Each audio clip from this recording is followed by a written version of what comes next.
Are you a history buff looking to take a step back in time and live that colonial lifestyle you've always dreamt of?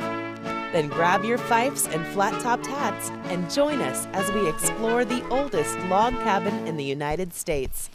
Located in Gibbstown, New Jersey, this log cabin was built in 1638.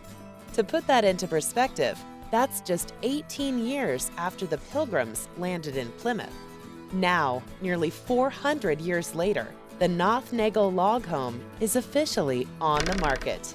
Built on 1.3 acres, surrounded by 100-foot redwood trees, the 352-square-foot cabin also includes an additional modernized living space. The cabin is an artfully preserved piece of Americana that even includes period-correct artifacts, furniture, and construction details. But before you start packing up your loafers and knickers, know that all of the historic value this cabin offers comes with a hefty price tag of $2.9 million. However, if you're in the market for the ultimate piece of American history to call your own, $2.9 million might just seem like a bargain for this once-in-a-lifetime opportunity.